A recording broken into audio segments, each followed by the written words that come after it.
Bonjour à toutes et à tous, ravi de vous retrouver dans Les Engagés sur Télésud. Et vous le savez, Les Engagés, émission spéciale aujourd'hui puisqu'on reçoit une femme influente, une femme totalement engagée. Elle est ministre chargée de l'égalité entre les femmes et les hommes, mais également aussi la diversité et surtout l'égalité des chances. Madame Elisabeth Moreno. Eh bien c'est parti, générique.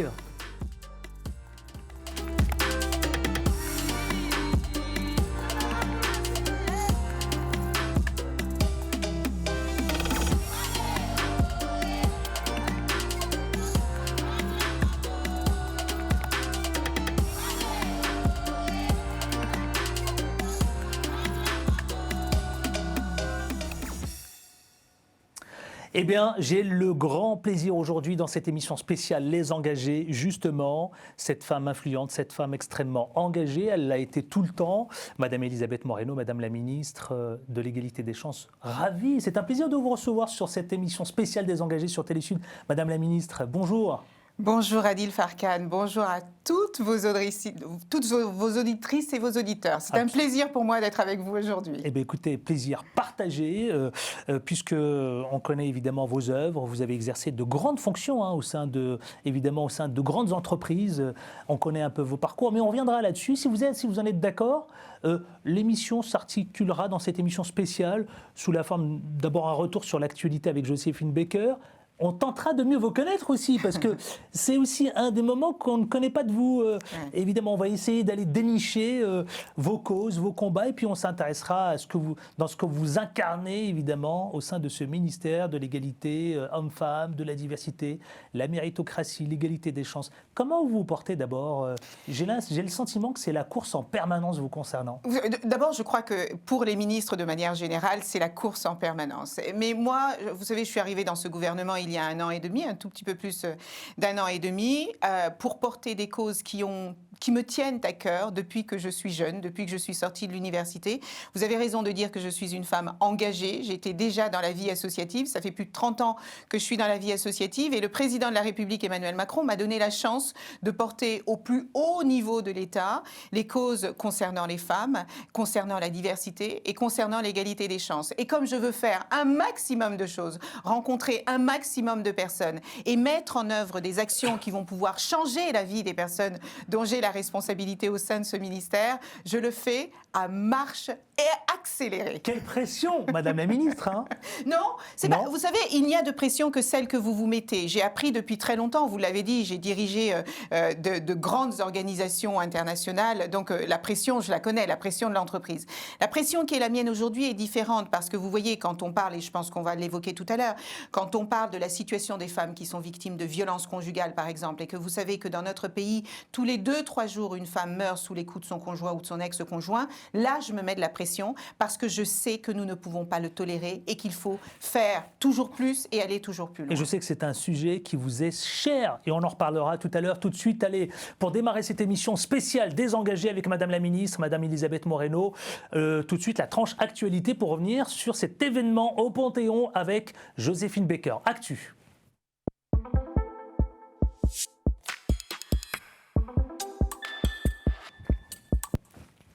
Alors, Madame la ministre, Madame Elisabeth Moreno, Madame la ministre, justement, l'hommage de la nation à Joséphine Baker au Panthéon par le président de la République Emmanuel Macron. Vous dites quoi ? Moi, je dis merci. Je dis quel moment extraordinaire. Vous savez, je suis intimement convaincue que dans la vie, nous avons tous besoin de modèles. Nous avons tous besoin de quelqu'un qui nous inspire, qui nous tire vers le haut, qui nous permet de nous élever au-delà même de ce qu'on pense possible, parce que ces personnes-là ont rendu des choses possibles. Joséphine Baker, au-delà d'être la première artiste noire internationale, incarne pour moi la liberté et l'engagement dans son sens le plus profond. Cette femme qui est partie de rien, qui a été mariée, qui s'est mariée à l'âge de 13 ans. Qui a repris sa liberté, qui a fait tout ce qu'on lui avait interdit de faire, qui a transgressé toutes les limites qu'on lui imposait pour devenir ce qu'elle est devenue et finir par être reconnue comme l'une des plus grandes femmes de la patrie française. Je trouve ça absolument remarquable. Et évidemment, son son histoire m'interpelle parce que, et je pense qu'elle interpelle beaucoup de femmes qui sont issues de l'immigration. Elle n'est pas née en France, mais elle a tout risqué pour la France. Ça a été une combattante, une espionne. Elle a été présente culturellement, mais elle est maintenant dans l'histoire de France.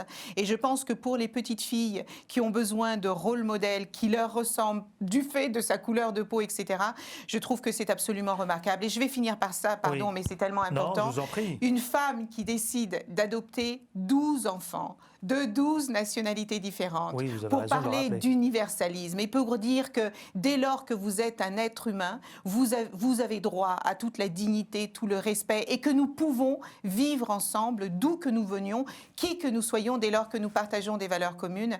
Et cette femme m'inspire au quotidien. Elle vous inspire au quotidien et justement, cela me pousse à vous poser la question suivante. Vous avez parlé de modèle de société. Madame la ministre, c'est l'effet miroir, Joséphine Baker, auprès de cette jeune génération Moi, je pense qu'à un issue de moment, l'immigration? bien sûr, je pense qu'à un moment où tellement de gens cherchent à nous diviser, tellement de gens cherchent à nous dire que nous ne pouvons pas vivre ensemble du fait de notre différence, Joséphine Baker est un magnifique modèle, une contre-vérité à tous ces passéistes, tous ces défaitistes, tous ces déclinistes qui veulent donner une image de la France qui n'est pas une image de la réalité. Je voudrais quand même rappeler que Joséphine Baker est arrivée en France parce qu'elle a fui. Elle a fui les Amériques, la ségrégation, le racisme. Elle a fui le Ku Klux Klan et elle a trouvé refuge dans ce pays comme beaucoup d'autres Noirs américains qui sont venus dans les années folles s'installer en France et qui ont été accueillis et qui ont pu faire leur vie dans ce pays. Et je pense qu'il est important de dire à cette jeunesse, et moi je crois beaucoup dans l'éducation, dans la sensibilisation, dans la formation sur ces questions-là, c'est qu'il faut comprendre l'histoire de ce pays. Moi je suis ici, pourquoi ? Parce que ma petite sœur a failli mourir et que ce pays, dans les années 70, nous a accueillis avec mes parents et qu'ils lui ont sauvé la vie. Oui, c'est ça absolument. aussi la France. Et je pense que nous devons à notre jeunesse cette histoire, les bons pans de l'histoire de France, les points moins glorieux, moins lumineux, moins brillants, mais nous devons aussi leur dire que si leurs parents ont fait le choix de venir dans ce pays, c'est parce qu'ils espéraient leur apporter une meilleure vie. C'est un choix qu'ils l'ont fait et ces enfants doivent honorer le choix qui a été fait par leurs parents. Donc, Madame la Ministre, si j'ai bien compris, Joséphine Baker au Panthéon, évidemment, une décision prise par Emmanuel Macron, le président de la République, c'est aussi une réconciliation de notre société, au sein de notre société? Je pense que c'est une... oui, on peut dire que c'est une réconciliation pour les personnes qui n'ont plus envie de vivre ensemble. C'est une réponse à ces personnes défaitistes, racistes, antisémites, qui salissent les valeurs républicaines, parce que Joséphine, à elle-même, représente les plus belles valeurs de notre République. Elle était libre. Elle luttait pour l'égalité, elle a eu des combats pour les droits civiques aux États-Unis, mais aussi en France, parce que je voudrais rappeler qu'elle était engagée dans ce qu'est la LICRA aujourd'hui. Elle s'est battue contre le racisme, l'antisémitisme, elle s'est battue contre la xénophobie, elle a montré qu'on pouvait vivre ensemble, qu'on pouvait partager des valeurs, qu'on pouvait partager des cultures, et que la pluralité de notre pays est une force, est une richesse, et en particulier dans ce monde globalisé. Donc oui, je crois que c'est un magnifique modèle, et si je peux rajouter ça, c'est la 6e femme à rentrer au Panthéon. Ben justement, on le voit en arrière-plan, vous voyez. Justement, juste derrière nous, on a l'arrière-plan des 6 femmes, dont Joséphine Baker. Un mot sur ces 6 femmes, dont Joséphine Baker. Ces femmes sont absolument remarquables. Je voudrais dire quand même que Marie Curie... Je voulais les mettre en évidence, vous voyez, je voulais les mettre en évidence. Oui. Marie Curie est la seule femme qui a eu 2 prix Nobel. 2 prix Nobel. C'est la seule femme au monde à avoir eu 2 prix Nobel. Vous avez dans ces femmes au Panthéon des guerrières, des combattantes. On dit souvent aux femmes qu'elles sont fragiles, qu'elles sont incapables, qu'elles sont incompétentes. Ces 6 femmes montrent qu'en France, et je peux vous dire que la liste est bien plus longue que ces 6, mais je trouve qu'à elles toutes, elles représentent merveilleusement la combativité des femmes, la valeur qu'elles apportent à ce pays et qu'elles continueront d'apporter. Et bien justement, il y a une autre femme qui, elle, se bat pour des causes et des combats. C'est vous, Madame la Ministre. Portrait tout de suite, c'est parti.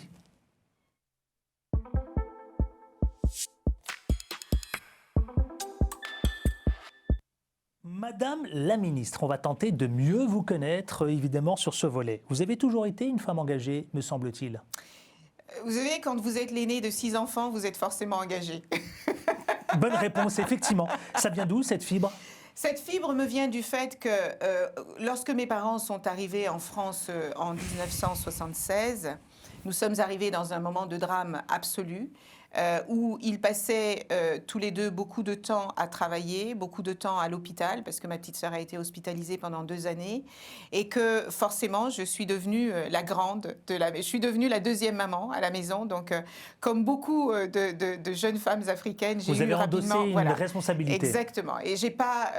justement, parce qu'on était dans un moment extrêmement difficile, j'ai pas eu d'adolescence, j'ai pas eu le temps de faire l'enfant, et je me suis rapidement investie de responsabilité qu'on considérait comme n'étant pas les responsabilités d'un enfant, mais j'ai rapidement compris que mes parents avaient besoin d'aide et que je pouvais être cette béquille dont ils avaient besoin à ce moment-là. Et tout de suite, vous vous êtes sentie incarnée par quelque chose, Madame la Ministre? Mais la responsabilité de soutenir mes parents là où ils ne pouvaient pas faire certaines choses. Et les deux ne savent ni lire ni écrire.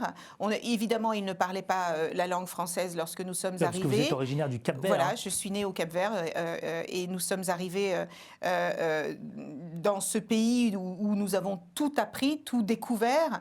Nous avons fait un passage par le Portugal et puis nous sommes arrivés en France. J'étais la première de la famille à aller à l'école, à apprendre à lire et à écrire et à parler le français. Donc, je les accompagnais dans toutes leurs démarches.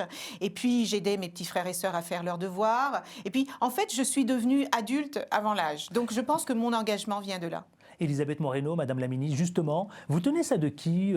Est-ce que c'est une personnalité qui vous a inspiré dans le monde? Est-ce qu'il est une figure emblématique qui vous a, toute jeune, inspiré? Ça vient d'où précisément? Alors, j'ai des modèles extraordinaires comme Simone Veil, comme Gisèle Halimi, comme Nelson Mandela et encore Zaya Ziwani, comme plein d'autres. Mais ça n'est pas jeune que je les ai découverts. Ces modèles, je les ai découverts à partir du lycée. Je pense que mes modèles, ce sont les femmes africaines. Les femmes africaines sont d'une résilience et d'un courage rares. Elles sont tellement confrontées à l'adversité, elles subissent tellement d'affronts, tellement de difficultés, et elles gardent la tête haute. J'aime cette fierté qu'elles portent en elles. Elles ne se posent pas de questions, elles se lèvent et elles marchent. Et les femmes de manière générale, je rencontre aujourd'hui énormément de femmes dans les missions qui sont les miennes. Quand je me déplace dans les zones rurales, j'ai rencontré l'autre jour une femme qui est patronne de toutes ces productions. Elle élève, je crois, elle a plus de 50 bêtes dont elle a la charge, elle produit du lait. Et je la regardais, c'est un petit bout de femme, mais d'un courage extraordinaire. Je rencontrais une jeune femme de 25 ans qui a repris l'entreprise de son père, qui est malheureusement décédé brutalement. Elle était dans ses études, elle a tout abandonné, elle a repris les rênes de l'entreprise et elle le mène aujourd'hui de manière magistrale. Moi, j'ai une admiration sans borne pour les femmes parce que malgré toutes les difficultés auxquelles elles sont confrontées, elles marchent, elles continuent de marcher. Elles marchent pour elles et elles marchent aussi pour les autres. Et c'est ces inspirations-là qui m'ont permis de traverser toutes les difficultés auxquelles j'ai été confrontée. Justement, Madame la Ministre, on dit de vous que vous incarnez justement ce modèle, vous incarnez l'exemplarité. Vous l'acceptez ? Je ne sais pas si j'incarne l'exemplarité, parce que qu'est-ce que c'est que l'exemplarité? Je peux être exemplaire pour certaines personnes et pas d'autres. Vous savez, la notion de réussite, elle est très relative en fonction des personnes à qui vous poserez la question. Mais est-ce que le fait que je sois partie de rien et que je sois aujourd'hui aux responsabilités qui sont les miennes, en étant passée par l'entrepreneuriat, puisque j'ai créé ma première entreprise, j'avais à peine 20 ans, en ayant dirigé de grands groupes internationaux avant que Jean Castex ne m'appelle à rejoindre le gouvernement, j'étais patronne du groupe Hewlett-Packard pour le continent africain et pour les territoires ultramarins.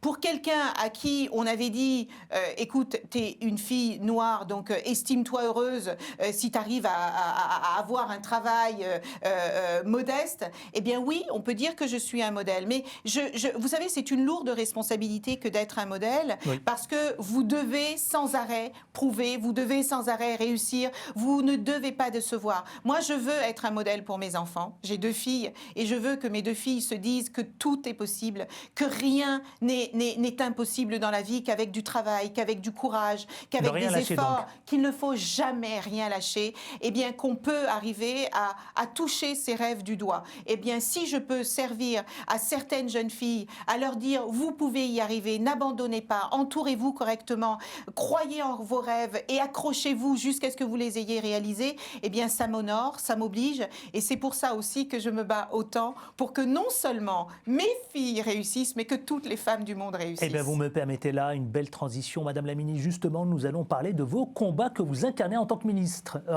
justement de l'égalité des chances. C'est parti.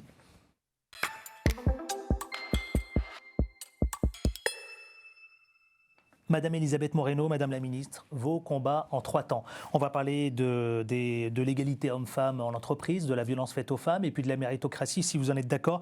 D'abord, on va commencer par ce premier combat. Votre combat, égalité homme-femme en entreprise. Vous avez fait une déclaration, moi, qui m'a un peu frappé, qui m'a complètement frappé, que j'aime beaucoup. Si on ne force pas le destin, on n'accélérera jamais le processus. C'est ça, la réalité, Madame la Ministre ? Oui, la réalité, c'est celle-là, parce que, vous savez, les femmes subissent tellement de discrimination dès leur plus jeune âge. Quand vous naissez fille, vous naissez avec un fardeau que les garçons ne portent pas de la même manière. Quand vous naissez fille, on vous dit systématiquement ce que vous devez faire, quand vous devez le faire, ce que vous devez dire, quand vous devez le dire, les choix de vos métiers, les choix de vos études, les choix des lieux où vous allez habiter. Parfois, on vous dit qui épouser, on va vous dire quand vous allez avoir un enfant, etc., etc. Donc, il y a beaucoup d'injonctions qui sont faites aux filles parce qu'elles sont filles. Et moi, comme Gisèle Halimi, je suis intimement convaincue que la libération des femmes passera par leur autonomisation et leur émancipation économique et financière. Je connais beaucoup de femmes qui subissent des violences parce qu'elles pensent qu'elles n'ont pas le choix, parce qu'elles sont dépendantes économiquement d'un partenaire qui pense les tenir. Eh bien, il faut briser ces carcans. Et la raison pour laquelle je crois qu'il faut forcer le destin, comme on se rend compte que ce changement culturel prend du temps, eh bien, si nous ne forçons pas le destin en votant des lois qui permettent de faire bouger les choses, on n'y arrivera jamais. Et je salue les initiatives qui ont été prises dans ce pays dans cette direction. Justement, il y a la loi Rixin avec les conseils d'administration. C'est un peu évidemment votre bébé, hein. C'est un bébé que je porte avec Marie-Pierre Rixin et Christophe Castaner avec beaucoup de volontarisme. D'abord parce que... Qui nous oblige à plus de parité. Absolument. En fait, cette loi vient compléter la loi Copé-Zimmermann qui, en 10 ans, nous a permis de passer à moins de 10% de femmes dans les comités, dans les boards de direction, jusqu'à 45% en 10 ans. Ensuite, Muriel Pénicaud a fait voter l'index égalité professionnelle pour qu'il y ait davantage de transparence sur la manière... notamment sur le salaire des femmes dans les entreprises, parce qu'on sait aujourd'hui qu'il y a encore 15% d'écart salarial entre les femmes et les hommes, alors même que vous avez le même diplôme, les mêmes responsabilités, les mêmes compétences. Donc la loi que Marie-Pierre Rixin et Christophe Castaner portent aujourd'hui avec beaucoup de volontarisme, eh bien c'est une loi qui touche pour le coup toutes les femmes dans la société, des femmes qui élèvent seules leurs enfants en leur disant si vous avez 3 enfants et que vous n'avez pas de place de crèche, eh bien c'est difficile pour vous d'y arriver. Donc il faut qu'on puisse vous donner des places dédiées à la crèche. Dans les études supérieures, si on n'a pas suffisamment de jeunes femmes qui étudient dans les secteurs des sciences, des technologies, des mathématiques et de l'ingénierie, alors que c'est là que 1 sur 3 des métiers qui vont se créer dans les 5 prochaines années seront dans ces secteurs-là. Si les femmes ne vont pas vers ces secteurs-là, il va y avoir une rupture d'égalité des chances qu'elles auront énormément de mal à rattraper. Et puis, il y a la question des places dans les postes stratégiques, là où les décisions se prennent véritablement. Madame la Ministre, c'est quoi ces postes stratégiques ? Eh bien, ces postes stratégiques, c'est les comités de direction, c'est les comités exécutifs. Pourquoi est-ce qu'il y a ce plafond de verre qui pèse sur la tête des femmes ? Pourquoi est-ce qu'il y a ce plafond de béton ? Parce qu'un plafond de verre, encore, vous voyez ce qu'il y a au-dessus. Le plafond de béton, vous n'imaginez même pas ce qu'il y a au-dessus. Et moi, ce que je veux, parce que le talent n'a pas de genre, le talent n'a pas de couleur de peau, le talent n'a pas d'origine sociale. Et ce que je souhaite, c'est que toutes les personnes qui ont des capacités, qui ont des compétences, qui ont des ambitions aient la possibilité de réussir dans ce pays, indépendamment des discriminations qui pèsent sur elles. Et alors justement, qu'est-ce qu'on répond à toutes ces femmes qui aujourd'hui sont expérimentées, elles sont compétentes, elles sont motivées, surmotivées parfois, elles se battent pour atteindre, vous savez quoi, les plus hautes sphères des décisions des entreprises, les plus hautes sphères de l'État par exemple. Mais il y a toujours ce fameux plafond de verre. Elles sont bloquées. Eh bien, C'est quoi, c'est un débat sans fin? Non, ce n'est pas un débat sans fin. Il n'y a absolument aucune fatalité. Je vais vous dire, aujourd'hui, on n'a qu'une seule femme qui dirige un grand groupe du CAC 40, Catherine McGregor, chez Engie. Est-ce que c'est normal? Alors même qu'il y a des femmes qui dirigent des États, il y a des femmes qui dirigent des grandes organisations internationales, pourquoi est-ce qu'on n'aurait qu'une seule femme et une petite dizaine de femmes qui dirigent des groupes du SBF 120? Eh bien, c'est la raison pour laquelle il y a plusieurs choses. D'abord, il faut que les femmes continuent de croire en elles. Il faut qu'elles investissent sur elles-mêmes. Il n'y a pas de meilleur investissement sur cette terre que l'investissement que nous faisons sur nous-mêmes. Il faut qu'elles étudient, il faut qu'elles se forment, il faut qu'elles se fassent mentorer, qu'elles se fassent coacher pour continuer de prendre confiance en elles et assumer cette estime dont elles ont besoin pour pouvoir avancer. Et puis la deuxième chose, c'est l'éducation. Si elles embrassent les domaines d'éducation qui sont les plus porteurs, parce qu'on l'a vu pendant la pandémie, les femmes ont été en première ligne. Pourquoi? Parce que ce sont elles qui sont dans les métiers des soins, ce sont elles qui sont dans les EHPAD, ce sont elles qui sont dans les métiers de distribution, ce sont elles qui sont dans le tourisme, ce sont elles qui sont dans la propreté. Mais ces métiers-là ne sont pas reconnus et donc ils sont mal payés. Et c'est pour ça que les femmes, quoi qu'elles fassent, elles gagneront toujours moins que les hommes. Oui. Donc ça, c'est la partie des femmes. Et je salue leur courage et leur combativité là-dessus. Et la loi... Pourquoi il faut voter des lois? Parce que c'est un changement culturel qui prend trop de temps pour avancer et c'est pour ça que le gouvernement soutient cette loi. Madame la ministre, il y a la loi, effectivement, à laquelle vous faites référence. Est-ce que finalement, il ne faut pas instaurer des quotas, y compris pour la diversité, la représentativité? Eh bien, c'est pour ça que la loi de Marie-Pierre Rixain et Christophe Castaner demande que dans 5 ans, nous ayons au moins 30% de femmes dans les COMEX et dans les CODIR des entreprises de plus de 1000 salariés. Et dans 8 ans, nous voulons avoir 40% de femmes dans les COMEX et les CODIR. Donc les quotas, nous les mettons en place. Et c'est pas agréable d'être recruté parce que vous êtes un quota. Hein. Personne n'a envie d'être recruté parce qu'on est un quota. Non. Mais c'est une manière de pousser les murs et de forcer le destin et de toucher justement cette méritocratie du doigt dont vous parliez tout à l'heure. Donc après, sur les questions de diversité, je voudrais quand même rappeler... On reviendra ça sur la question de la diversité. Très ne vous inquiétez pas, absolument. D'ailleurs, il faut qu'on avance dans le cadre de cette émission spéciale. On va parler d'un autre combat, le combat fait dans votre lutte des violences faites aux femmes. Alors, féminicide d'Épinay-sur-Seine. Vous avez été bouleversé. Vous dites vous-même une déclaration: systématiser l'information de la victime et le bracelet anti-rapprochement. Alors, les faits de violence conjugale, ils sont en permanence, Madame la Ministre, en hausse, constamment. Les chiffres sont alarmants, inquiétants, qui laissent parfois craindre une escalade de violence. Je vous pose la question, finalement, comment en finir avec ce fléau et quelles sont les solutions concrètes qu'on peut mettre en place?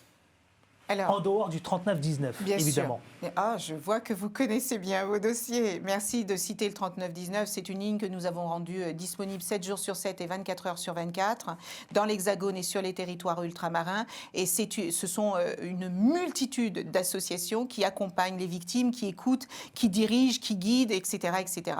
Je pense que, vous savez, quand le président de la République a décidé de faire de l'égalité entre les femmes et les hommes la grande cause de son quinquennat, on ne pouvait pas le traiter sans traiter les violences que subissent les femmes. Il y a plus de 220 000 femmes en France qui subissent des violences conjugales, plus de 90 000 femmes qui sont violées chaque année dans notre pays. Et c'est pour ça que nous avons fait, Édouard Philippe a lancé le Grenelle des violences conjugales en 2019. 4 500 experts professionnels, victimes, familles de victimes, associations militantes féministes, etc., pour trouver des dispositifs pour accompagner les victimes de violences. On a fait plusieurs choses. On a augmenté, à la fin de 2022, on aura augmenté de 80% le nombre de places d'hébergement. Ces 2 dernières années, on en a ouvert 2000 dédiés spécifiquement aux femmes victimes de violences. Parce que souvent, elles ne partent pas parce qu'elles ont peur, elles ne savent pas où aller, elles ne veulent pas mettre leurs enfants en danger, etc. On a ouvert des centres de prise en charge des auteurs de victimes parce que si on ne traite pas le mal à la racine, on n'arrivera pas non plus à évoluer là-dessus. On a fait en sorte que 90 000 policiers et gendarmes soient formés à la prise en charge des plaintes, parce que vous ne prenez pas une plainte de vol de vélo comme vous traitez la plainte d'une femme qui vous dit qu'elle vient d'être tabassée par son mari. Et la justice a un travail colossal à faire. Moi, je vois que les magistrats sont de plus en plus impliqués, et la raison pour laquelle je dis qu'il faut systématiser le contrôle, et le Premier ministre l'a demandé, il faut qu'on suive au plus près du terrain les agresseurs. Il ne faut pas sous-estimer la violence et l'agressivité des auteurs de violences conjugales. Avant, on pensait que c'était un problème familial qui ne concernait que la sphère familiale. C'est pas vrai. Ces hommes sont dangereux pour la société. Quand Chahinez est assassinée en pleine rue, quand son mari lui tire dessus et ensuite l'immole par le feu, on ne peut pas accepter ça. Et c'est pour ça que les bracelets anti-rapprochement sont essentiels. C'est pour ça que les téléphones grave danger sont essentiels pour protéger les victimes. On va découvrir, si vous voulez bien, un spot que vous avez proposé. Regardons cela et on revient tout de suite en parler. Regardez.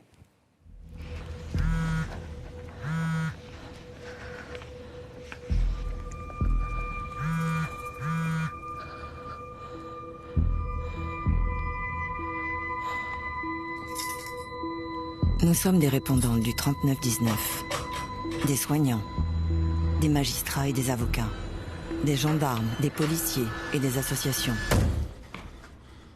Face aux violences faites aux femmes, nous ne laissons rien passer.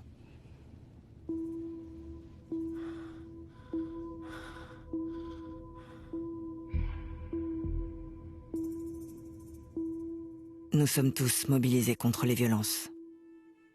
Si j'ai bien compris, Madame la Ministre, avant de passer au chapitre suivant, ne rien laisser passer. Ne rien laisser passer. Et il est temps que la honte et la peur changent de camp.